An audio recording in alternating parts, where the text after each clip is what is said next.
Bismillahirrahmanirrahim. Assalamualaikum warahmatullahi wabarakatuh.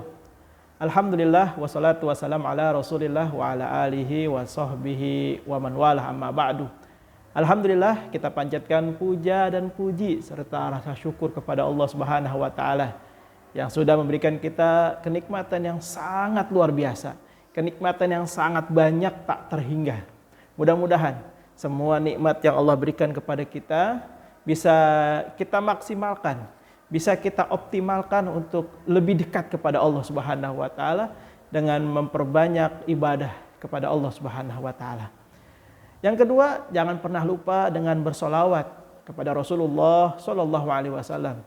Rasulullah ini merupakan khataman nabiyyin wa rasulin, yakni penutup para nabi dan para rasul, serta suri teladan bagi kita, ya. Dari mulai tidur sampai tidur lagi, dari lahir sampai masuk ke liang lahat. Tentunya bersolawat kepada Rasulullah itu sangat besar keutamaannya. Bersolawat kepada Rasulullah sangat istimewa. Bahkan manusia yang rajin, yang gemar, yang hobi baca solawat, sedikit demi sedikit derajatnya meningkat. Sedikit demi sedikit memiliki keistimewaan-keistimewaan. Orang yang gemar baca sholawat itu biasanya dia lebih hati-hati dalam bersikap, lebih hati-hati dalam berkata, lebih hati-hati dalam memutuskan sebuah perkara. Karena apa? Karena sholawat itu merupakan sebuah pengendali, sebuah pengendali pikiran, pengendali hawa nafsu yang mana selalu mengajak kepada hal-hal yang diridhoi oleh Allah Subhanahu wa taala. Oleh karena itu, kita mohon kepada Allah agar kita semua digolongkan orang-orang yang gemar bersolawat, sehingga di hari kiamat kita mendapatkan syafaat dari Rasulullah sallallahu alaihi wasallam. Baik, hari ini kita akan berbicara tentang persiapan-persiapan menyambut bulan Ramadan. Ingat, orang mau mudik saja itu pasti dia akan menyiapkan perbekalan.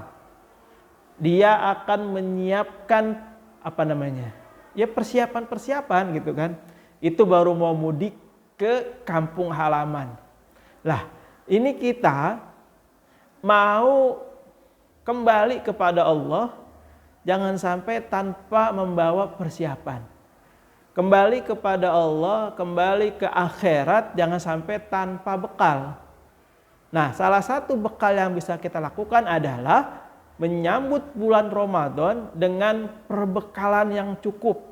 Sehingga ketika masuk Ramadan, kita lebih siap, kita lebih semangat, kita lebih sungguh-sungguh, ya. Jangan sampai ketika masuk bulan suci Ramadan kita seperti orang yang naik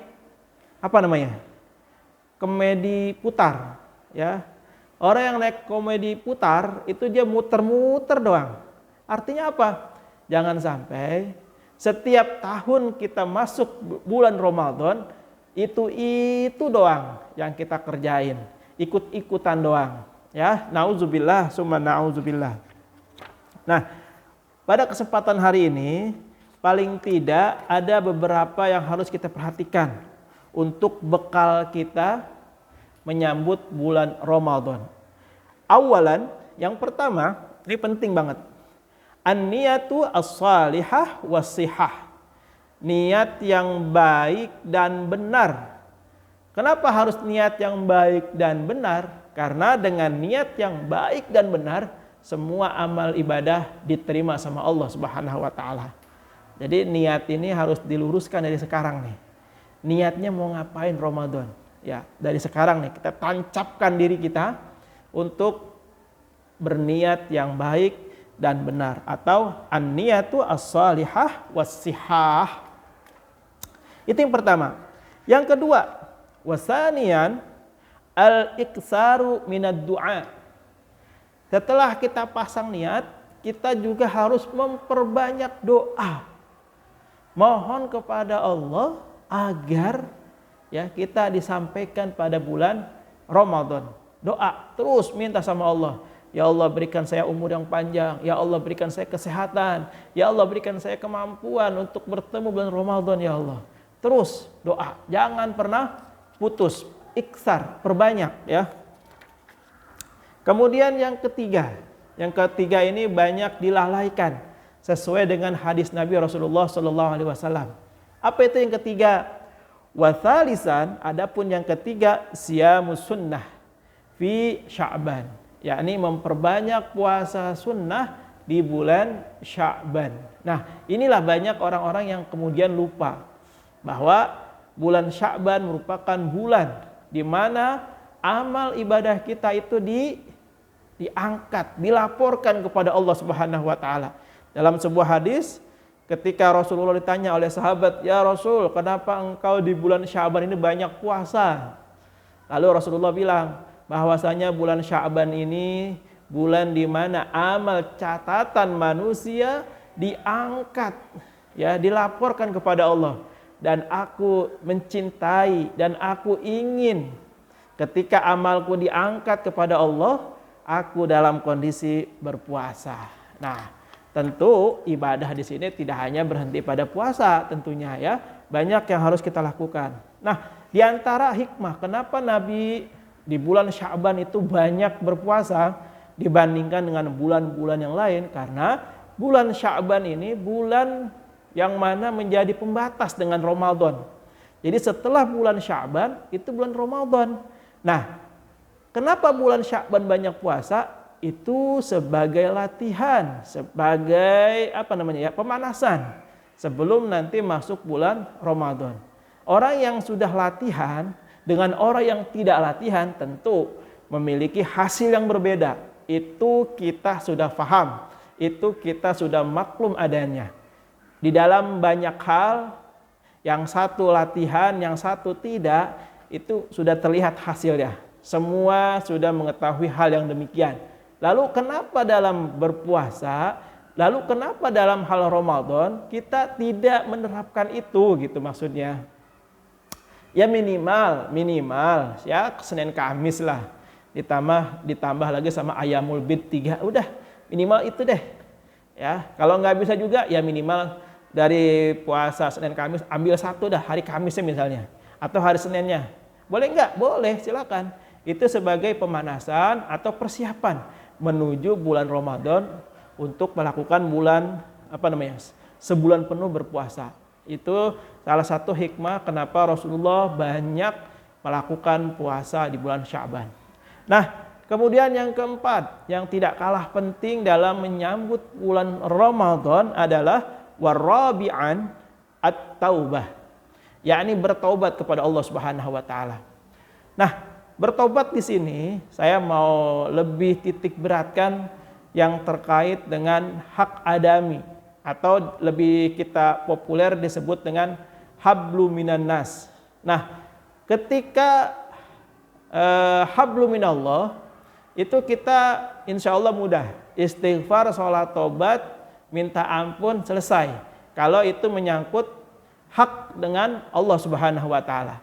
Nah, ketika menyangkut hak adami atau sesama manusia atau hablu minan nas, ini tidak berhenti pada istighfar, sholat tobat, minta ampun, selesai. Tidak. Justru ya, istighfar, minta ampun, sholat tobat itu langkah kedua setelah langkah pertama. Apa itu langkah pertama yang harus dijalankan? Ya, yang pertama yang harus dijalankan ketika kita ya mau benar-benar bertaubat yang berkaitan dengan hak adami, yang berkaitan dengan hablu minan nas, yakni meminta maaf, meminta ikhlas, meminta ridha kepada manusia yang kita zolimi itu. Siapa dia? Siapa saja tentunya. Yang pernah kita perlakukan tidak adil, yang pernah kita zolimi, kita ambilkah barangnya, kita perlakukan dengan tidak pantaskah, atau apapun itu, kita sakiti dengan kata-kata kita, kita sakiti dengan tangan kita, dengan ucapan kita, dan apapun itu, ketika kita menzolimi manusia, saudara kita atau orang lain, ya, ini yang menyangkut hablum minan nas, maka yang pertama sebelum istighfar, sebelum sholat taubat, sebelum minta ampun kepada Allah, selesaikan dengan manusia yang kita zolimi terlebih dahulu, ya. Minta maaf, minta ikhlas, minta ridha. Kalau ada barang yang diambil, kembalikan. Kalau hilang atau rusak, ganti dengan yang baru, ya.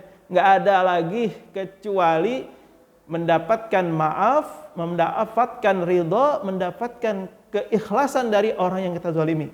Setelah itu selesai, baru dah kita taubat kepada Allah, minta ampun, istighfar, sholat taubat. Insya Allah dimaafkan. Nah, ini hati-hati makanya kalau urusan sama sesama manusia. Nah, yang keempat, dalam rangka menyambut Ramadan yang tidak kalah penting adalah yang kelima ini, wad'u jadwal wa hadafin hilala Ramadan. Membuat jadwal dan target selama Ramadan. Ini penting. Ini yang membedakan seseorang berbeda dengan Ramadan sebelumnya. Kalau Ramadan sebelumnya tidak pakai target, tidak pakai jadwal, nah sekarang kita pakai jadwal. Atau kita udah punya target, udah punya jadwalnya tahun kemarin, tinggal kita evaluasi target dan jadwal yang sudah kita buat di tahun yang lalu. Apa yang kurang, apa yang belum maksimal, apa yang susah, apa yang ribet, kita evaluasi. Nah, ini pentingnya membuat jadwal, membuat target selama bulan Ramadan. Apa targetnya? Ya, contoh target yang sifatnya umum, misalnya selama bulan Ramadan ingin menghatamkan Al-Quran. Oke, itu satu target yang umum, ya. Terus apalagi? Memperbanyak sholat sunnah, memperbanyak zikir. Terus apalagi target yang secara umum? Misalnya pengen sholatnya lebih khusyuk, lebih maksimal, memperbanyak infak, sedekah, dan kegiatan sosial. Nah, itu umum, ya. Kalau yang lebih khusus lagi apa? Wah, ini lebih spesifik lagi, yakni dengan yang terkait dengan ibadah-ibadah pribadi. Entah itu menyangkut sholat, entah itu menyangkut baca Quran, yang memang ini sifatnya personal. Dan ingat, dalam membuat jadwal kita harus dalam membuat jadwal itu kita harus melihat bagaimana aktivitas yang kita jalani dalam keseharian di bulan Ramadan itu. Sehingga ketika kita membuat target dan jadwal itu bisa kita aplikasikan dengan baik dan benar. Ya, tidak ideal banget tanpa perhitungan, tapi membuatlah sesuai dengan perhitungan dan kira-kira sekemampuan kita yang bisa kita targetkan.